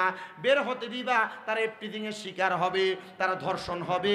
দেখেন বাংলাদেশে বেশিরভাগ ধর্ষণ যারা হচ্ছে, এই ধর্ষিত মেয়েরা, এরা পর্দা করে না, চুল এলোমেলো ছাইরা বেড়ায়, বুকের কাপড় দেখায় ঘুইরা বেড়ায়, এদের শরীরের মধ্যে পর্দার কোনো চিহ্ন থাকে না। এর যুগের হাতে পর্দার অন্তরালের মা, এ যুবক বন্ধুরা, মুরব্বী বাবাজিরা, আপনারা মনে রাখবেন, আপনারা যারা আপনাদের মাকে, আপনাদের বোনকে, আপনাদের মেয়েকে আপনারা পর্দা করান না, এটার কারণে আপনি দুজকে যাবেন। রহমতের নবী বলে, একজন নারীর কারণে 4 জন পুরুষ মানুষ দুজকে চলে যাবে। ওই নারী যদি কোনো পুরুষের মেয়ে হয়, মানে আপনারা যারা মেয়ে জন্ম দিয়েছেন, আপনি যদি আপনার মেয়েটাকে পর্দা না করান, ওই মেয়েকে প্রশ্ন করা হবে হবে, তুমি কেন পর্দা করো নাই? মেয়ে বলবে আমার আব্বা জান আমারে জন্ম দেওয়ার পর আমারে পর্দা করায় নাই। তখন ওই মেয়ে তার বাবাকে নিয়ে দোজখে যাবে। 2 নাম্বার, কোনো ভাই যদি তার বোনকে পর্দা না করায়, কোনো ভাই যদি তার বোনকে পর্দা না করায়, তাহলে ওই ভাই তার বোনের কারণে দোজখে যাবে। আপনি আপনার বোনকে নিয়ে মোটর সাইকেলে ঘুরেন, আপনার বোন আপনার বাড়িতে গায়ে হলুদের অনুষ্ঠানে নাচানাচি করে, আপনার বোন আপনার চাচাতো ভাই আপনার খালাতো ভাইয়ের সঙ্গে কথা বলে, সুন্দর কথা বলতেছে, আপনার বোন বেপর্দাভাবে স্কুলে চুল ছাইরা দিয়া যাইতেছে, মনে রাখবেন আপনি ভাই আপনার বোনকে পর্দা না করানোর কারণে আপনি জাহান্নামের অতল গহ্বরে যাওয়া লাগবে। 3 নাম্বার, কোন স্বামী যদি তার স্ত্রীকে পর্দা না করায়, এ স্বামীরা মনে রাখবেন আপনার বউকে যদি আপনি পর্দা না করান, তাহলে আপনার বউ আপনাকে নিয়ে জাহান্নামে যাবে। কিন্তু আপনি পর্দা করাবেন দূরের কথা, আপনি সকালবেলা নাক খাই না ঘুমান, আপনার বউ আপনার বাচ্চাকে নিয়ে মুখ খোলা রাইকা বেপর্দাভাবে কিন্ডার গার্ডেন স্কুলে দিয়ে আসে, আপনার বউ আপনার সন্তানকে নিয়ে বাজারে স্কুলে দিয়া আপনার বউ বাজার করে আনে মুন্সির হাট থেকে। মনে রাখবেন এ যুবক ভাই, আপনার স্ত্রী যদি বেপর্দা ঘুরে বেড়ায়, তাহলে এটার কারণে আপনি দোজখে চলে যাবেন। আপনার বউ কত সুন্দর আপনার তার দেবরকে মানে আপনার ছোট ভাইকে ভাত বেড়া দেয়। আমরা সমাজে দেবরের সামনে ভাবি না গেলে কথায় কথায় বইলা ফেলে, যাইবে না কি হইব, এটা তোমার ভাইয়ের মতো। কিন্তু আল্লাহর নবীর হাদিস বলে দেবর ভাইয়ের মতো না, ভাইয়ের মতো না। একটা ভাবির জন্য দেবর হলো কাল সাপের মতো, একটা ভাবির জন্য দেবর হলো মৃত্যু সমতুল্য। এ যুগীর হাট এলাকার ভাবিরা, তোমরা যদি দেবর থাকে, দেবরকে চেহারা দেখাইও না, জাহান্নামে যাইবা। দেবরের সঙ্গে কথা বইল না, জাহান্নামে যাইবা। এই দেবরের সঙ্গে পর্দা কইরো। মনে রাখবারে যুবক ভাই, মনে রাখবেন রে মুরব্বীরা, আপনি আপনার স্ত্রীটারে পর্দা করায়েন, এটার কারণে জাহান্নামের আগুনের মধ্যে জ্বলা লাগবে। যদি পর্দা না করান দোজখের আগুনে জ্বলা লাগবে, জ্বলা লাগবে, জ্বলা লাগবে। এবার আসেন 4 নাম্বার, আপনারা যারা মায়ের সন্তান, আমিও মায়ের সন্তান, আপনারা যদি আপনাদের মাকে পর্দা না করান, আপনার মা অটোমেটিকলি এমনি ঘুরে বেড়ায়, আর বৃদ্ধ হয়ে গেছে পর্দা করে না।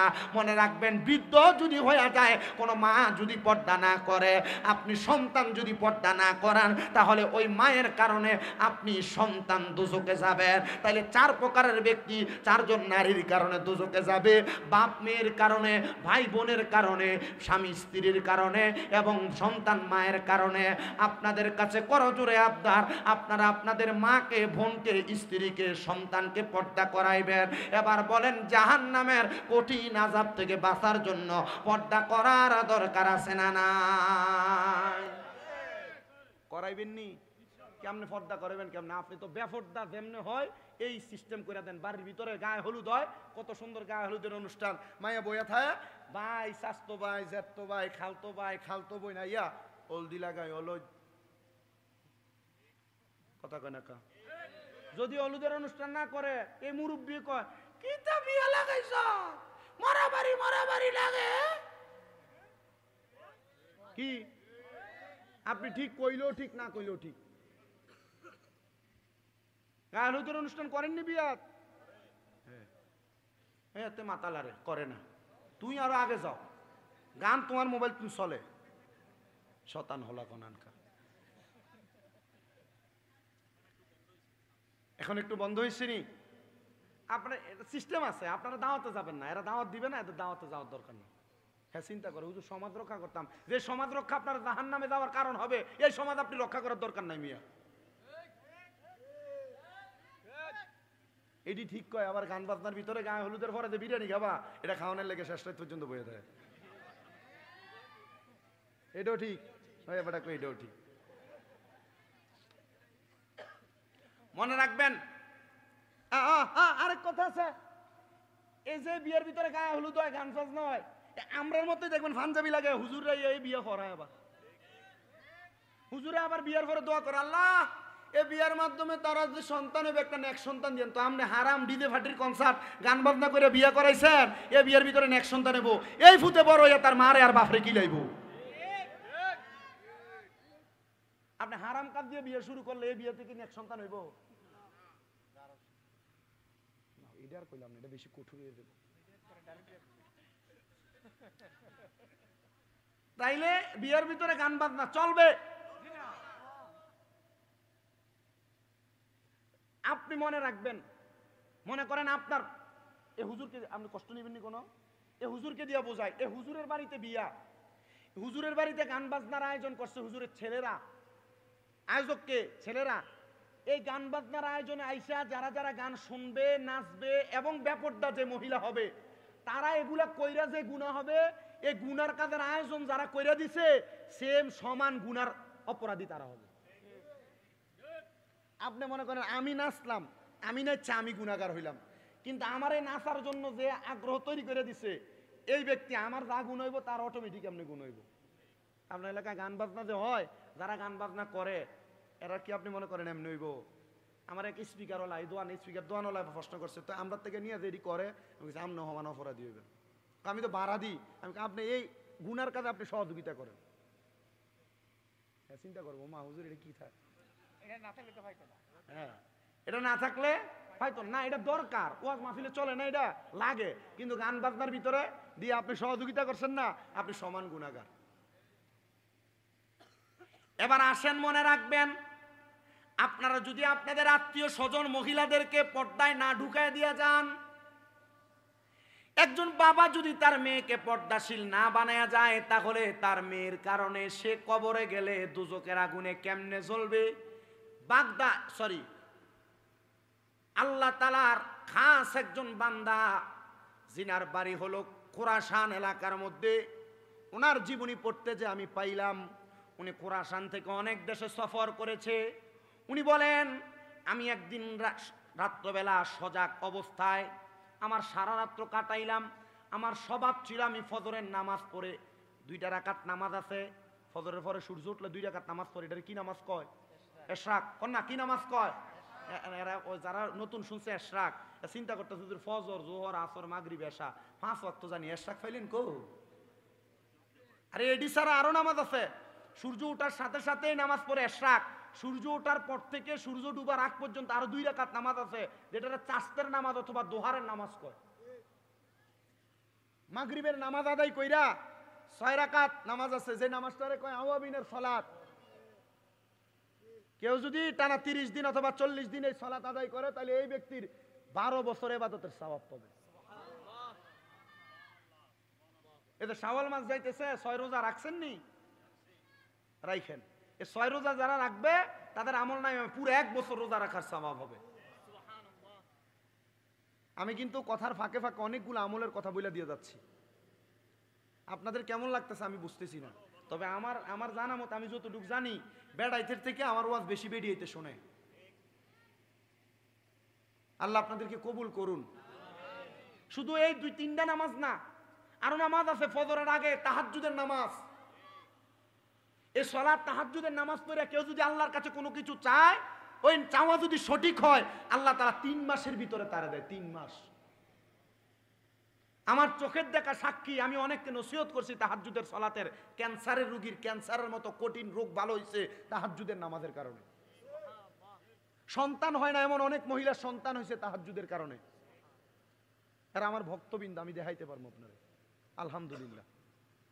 এমন অনেক পুরুষ মানুষ বিদেশ যাওয়ার 6-7 বার চেষ্টা করছে, মেডিকেল আনফিট আসছে, 3 মাস তাহাজ্জুদ করে কাঁদছে, পরবর্তীতে যাওয়াতে মেডিকেলে ফিট হয়েছে। ব্যবসা করছে, বরকত হয় নাই, তাহাজ্জুদ করছে, আল্লাহ বরকত দান করছে।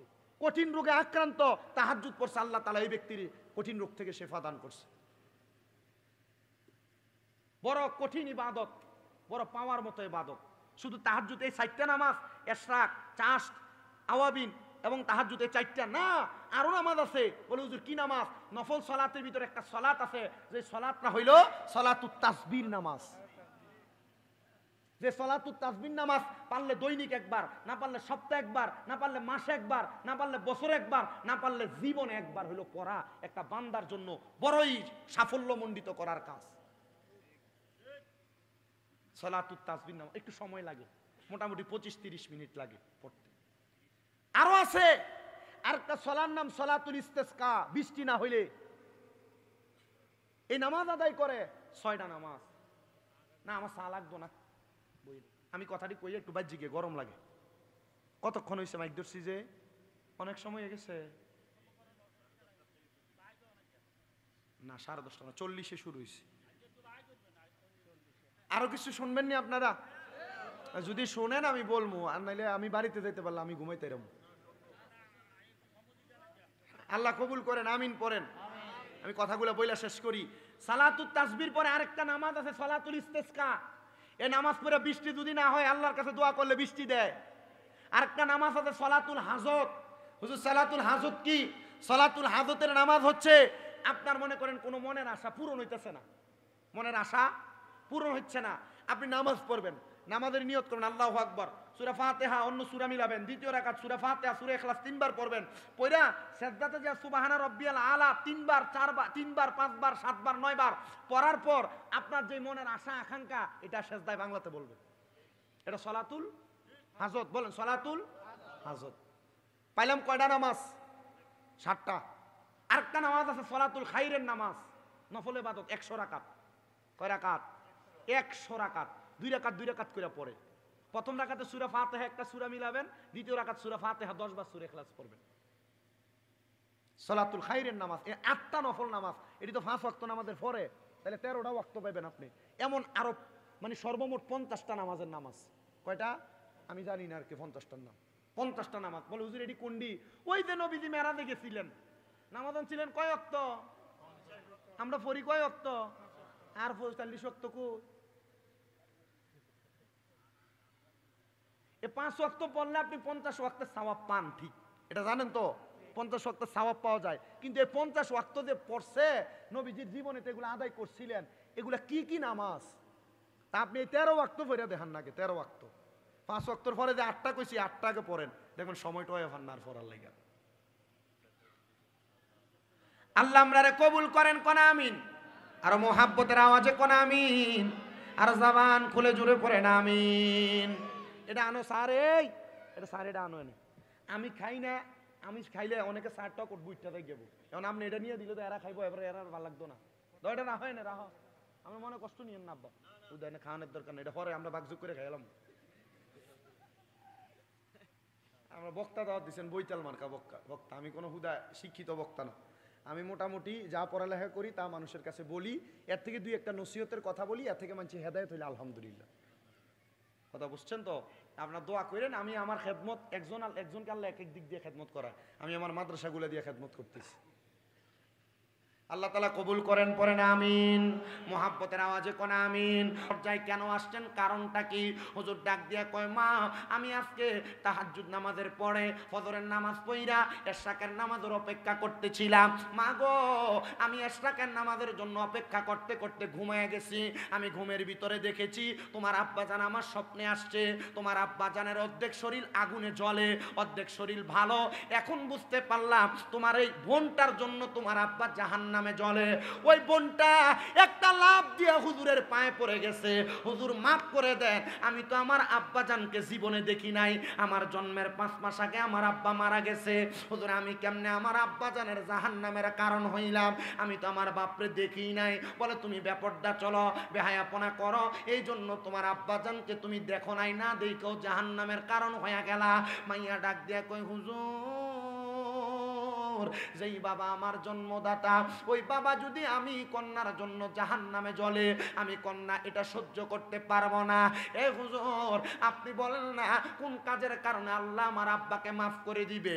মাইয়াটার প্রশ্নের জবাবে হুজুর ডাক দিয়ে কই, মা ব্যাপারটা বেহায়াপনা ছাড়ো, অন্যায় অশ্লীলতা ছাড়ো, আল্লাহ তাআলা মাফ করে দিবে।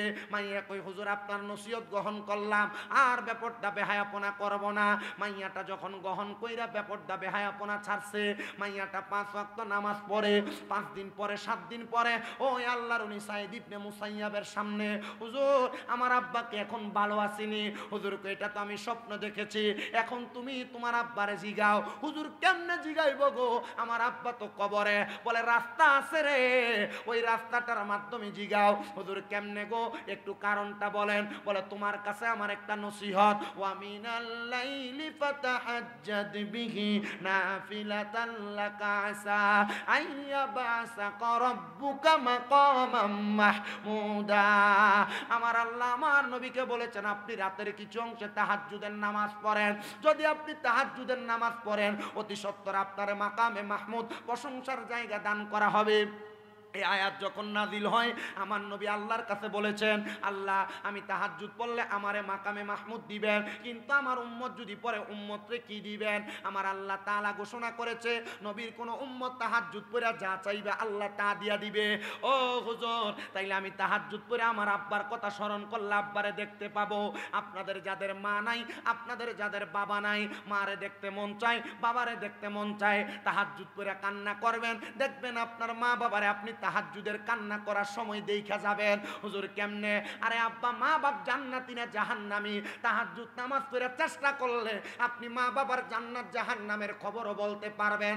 আমার কথা না, স্বয়ং আল্লাহর কোরআনের কথা। ওই মেয়েটা একটানা 7 দিন তাহাজ্জুদ পড়ছে, আল্লাহর কাছে কান্না করে। মাইয়া ডাক দিয়া কয়, জগতের মানুষ, আমি যখন তাহাজ্জুদের নামাজ পড়া আমার বাবার জন্য কান্না করতে লাগলাম, আমি সেজদার মধ্যে থাইকা হঠাৎ করে দেখতে পাইলাম একজন নূরানি পোশাকওয়ালা সুরতওয়ালা মানুষ, যিনি সামনে হাঁটতেছে, সুন্দর ফুলের বাগান, ডাইনে বামে সামনে পেছনে রহমতের হুরগিল মানরা। আমি জিজ্ঞাসা করলাম, কে গো আপনি? আপনার পরিচয় কি?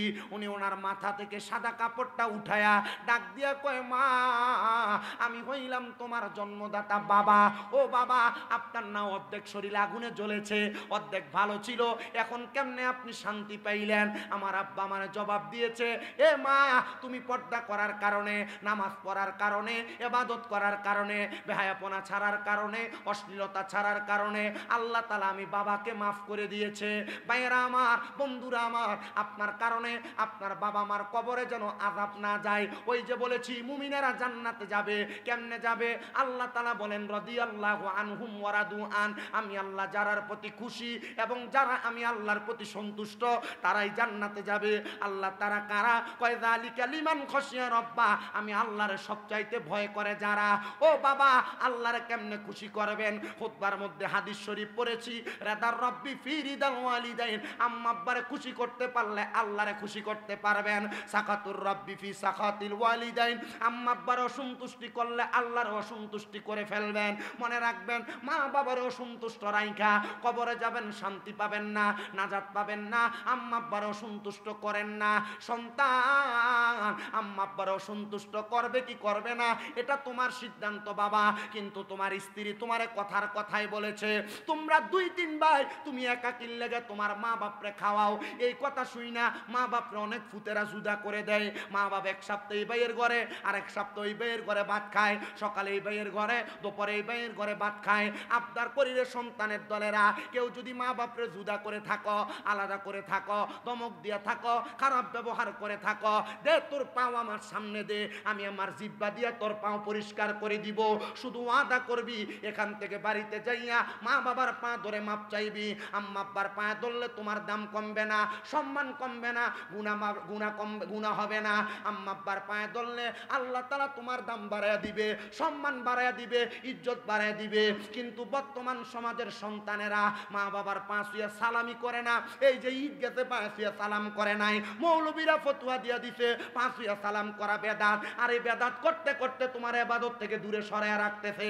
আরে পা ছুঁয়ে সালাম করা না, মাঝে মাঝে সুযোগ পাইলে আম্মা আব্বার পায়ের মধ্যে চুম্বন করবা, সাহাবায়ে কেরামের সুন্নত আদায় হবে। জোরে সুরে বলি সুবহানাল্লাহ। আমি জানি না কোনোদিন মা বাবার পায়ে চুমা দিছেন কিনা। আমি বলবো, আমি যে সম্মান পাই, এই যে মাহফিলের পোস্টারে প্রধান আলোচক লেখছেন, এই যোগ্যতা তো আমার নাই। তবে আমি একটা বলতে পারি, মাত্র আমার মা বাবার কদমে চুমা দেওয়ার কারণে আল্লাহ আমার এই সম্মানের আসনে বসাইছেন। মা বাবাকে ইজ্জত করার কারণে আল্লাহ এই আসনে বসাইছেন। ও সন্তান, আম্মা আব্বার পায়ে চুমা দিবা, সালাম করবা। আজকের যুগির হাটের এই মাহফিল কবুল হবে কিনা আমি জানি না, তবে একটা কথা গ্যারান্টি দিয়া বলতে পারি, আগামীকালকে যদি দেখো এই যুগির হাটের কোনো দোকানে বৈশা কোনো মুরব্বী বলে, হ্যাঁ শামীম রেজার ওয়াজ শুই না, আমার ফুতে রাত্রবেলা বাড়িতে যে আমার পায়ে ধরে মাপ চাইছে, মনে করবা মাহফিল কবুল হয়ে গেছে। কোন মহিলা যদি বলে হ্যাঁ এই ওয়াজ শুই না আমার সন্তান বাড়িতে এসে আমার পায়ে ধরে মাপ চাইছে, মনে করবা মাহফিল কবুল হয়ে গেছে। হুজুর কেন? কারণ মা বাপ মাফ করে দিলে আল্লাহ মাফ করে দেয়, মা বাপ মাফ না করলে আল্লাহও মাফ করেন না। সন্তানের দল, ও সন্তানের দল, আম্মা আব্বার পায়ে ধরে মাপ চাইবা।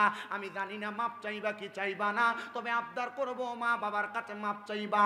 কিন্তু অনেক সন্তান চিন্তা করে হুজুর যাদের বাড়িতে বাবা আছে তারা বাড়িতে যাইয়া বাবার পায়ে ধরে মাপ চাইবো, আমার তো আব্বা নাই, আমি কার পায়ে ধরে মাপ চাইবো? এই সন্তানেরা চিন্তা করে হুজুর যাদের বাড়িতে মা আছে তারা বাড়িতে যাইয়া মার পায়ে ধরে মাপ চাইবো, আমার তো মা নাই, আমি কার পায়ে ধরে মাপ চাইবো? এ সন্তান মা বাবা কবরে মাপ চাওয়ার মতো কাউরে তুমি খুঁজা পাও না। ওই মা বাপ তোমারে বড় কষ্ট করে মানুষ করছে, বড় কষ্ট করে তোমার লালন পালন করছে। আগে এক বেলা ভাত না খাইলে মা বারবার কইতো কিরে পেটটা দি পিঠের লগে লাইগা রইছে, ভাত খাত না কেন ফুত, তোর পেটটা তো পিঠের সাথে লাগছে, সন্তান অসুস্থ হইয়া যাবি। এখন এক বেলা ভাত না খাইলে, দুই বেলা ভাত না খাইলে কেউ একবার জিগায় না ফুত খানা দি খাও না। হাই রে, এমন মায়ের মতো আপন কেউ নাই, কেউ নাই। এই যে রোজার ঈদ চলে গেল, কত মানুষের জন্য জামা কাপড় কিনলা, আব্বাটা যে কবরে, আব্বাটার লেগে যে একটা লুঙ্গি কিনতে পারলা না। ওই আব্বা লুঙ্গি ছিঁড়া গেছে, নিজের হাতে সিলিয়া সিলে আব্বা পরছে, নিজের ফিরা জুতা পরছে, পায়ের গোড়ালি দিয়া জুতা ছিঁড়া গেছে। আব্বা জান তুমি ফুতেরে রাত্রবেলা নতুন জুতা বাজার থেকে কিনা দিছে, ওই জুতা পইরা খাটে দৌড়াদৌড়ি করছো। আজকে ওই আব্বা অন্ধকার কবরে, সন্তান তুমি তোমার আব্বার একটা পাঞ্জাবি কিনা পরাইতে পারো না। এ সন্তান মা জননী স্কুল মাদ্রাসায় যাইতে কাপড় রাস্তা থেকে খুইলা 10-20 টাকা তোমার হাতে দিয়া দিছে, পানি ভাত মা খাইতে না, আমার ভূতের ওই দিদি আইলে পানি ভাত খাইলে তার কলজা ঠান্ডা হইব। আজকে ওই মা কবরে, মারে দি তোমার ঘরে এক বেলা খাওয়াইতে পারো না। সামনে কোরবানির ঈদ আসতেছে, অনেক সন্তানেরা কোরবানি দেয়, কিন্তু তারার মা বাপ থাকতে তারা কোরবানি দিতে পারে নাই। মানুষের বাড়ি থেকে গোস্ত আসলে মা রান্না কইরা আলুটা বাড়ায় দিত, মা সন্তানরে গোস্ত খাওয়াইতো, আলু জল দিয়া মা খাইছে। এখন ফুতে কত বড় গরু কোরবানি দেয়, কিন্তু তার মারে একটা টুকরা গোস্ত খাওয়াইতে পারে না। ও সন্তান, ও সন্তানের দলেরা, ওই মা বাবা যদি অন্ধকার কবরে থাকে, আমি তোমার কাছে আবদার করব, একটু পরে আখিরি মুনাজাতে আল্লাহর দরবারে দোয়া করবা, রব্বির হামহুমা কামা রব্বায়ানি সগীরা। কোন সন্তান যদি চোখের মনি কোটার মধ্যে একটা মাছির মাথা পরিমাণ পানি চাইরা কান্না করে, ওই পানি মাটিতে পড়ার আগে আল্লাহ তার মা বাবার জীবনের গুনাহ মাফ করে দেয়। আমি জানি না কে তারার মারে হারাইছে, কে তারার বাপরে হারাইছে। আজকে যুগির হাট এলাকায় এত সুন্দর জান্নাতের বাগান, এত সুন্দর একটা মক্তব, এত সুন্দর একটা জানাজার মাঠ তৈরি করেছে। এই এলাকার যারা এগুলা করেছে তাদেরকে শুকরিয়া জ্ঞাপন করছি, কারণ এটার কারণে তোমাদের বংশের কবর আযাব মাফ হবে। আমার আগের হুজুরের কাছে অনেকে দান করেছে, তাদের শুকরিয়া আদায় করছি। আল্লাহ তাআলা তোমাদেরকে এটার কারণে মাফ করবে। তোমাদের অনেকের মা নাই, অনেকের বাবা নাই, একবার চিন্তা করে দেখো, মা বাপ যদি বাইসা থাকতো, তুমি যদি ভাত খাওয়াইতা, মাসে মা বাবার পেছনে কি 2000 টাকা খরচ হইতো না? তো 12 মাসে তো 24,000 টাকা খরচ হইতো। দেখলাম হুজুর 1000 2000 এর লাগা চিল্লায় আপনাদের কাছে। সন্তানের দল, আম্মা আব্বা যদি বাইচা থাকতো, আম্মা আব্বারে যদি ডাক্তার দেখাইতা, মাসে যদি 1000 টাকার ওষুধ লাগতো, 12 মাসে 12,000 টাকা লাগতো। আরে মা বাপ তোমারে জায়গা দিয়া গেছে, বাড়ি দিয়া গেছে, ক্ষেত পাথরে জায়গা দিয়া গেছে, যদি এগুলা না দিয়া যাইতো, সন্তান তুমি যদি ভাড়া থাকতা, মাসে 5000 টাকা করে ভাড়া দিলে 1 বছরে 60,000 টাকা ভাড়া দেওয়া লাগতো। সন্তানের দল, ও সন্তানের দল, এখন মা কবরে বাবা কবরে, ভাড়া দেওয়া লাগে না, টাকা দেওয়া লাগে না, খাওয়ানি লাগে না। বলে হুজুর মা বাপ থাকলে খাওয়াইতাম। হুজুর এই মুক্তবটা এভাবে পড়ে আছে, আমরার মার জন্য দোয়া করবেন, বাবার জন্য দোয়া করবেন। হুজুর আমি আমার মা বাবার জন্য দোয়া চাইয়া মুনাজাতের আগে আমি 5টা ছেলে চাই 10,000 টাকা করে মক্তবের জন্য দান করবে। আবার বলছি, মা বাপ বাইসা থাকলে মাসে যদি 1000 করে খাওয়াইতা, 1 বছরে 12,000 টাকা খাওয়ানো লাগতো। বলে হুজুর এখন দিব, না পারলে 2 মাস পরে দিব, না পারলে 3 মাস পর, না পারলে 5 মাস পর, 1 বছর পরে দিব।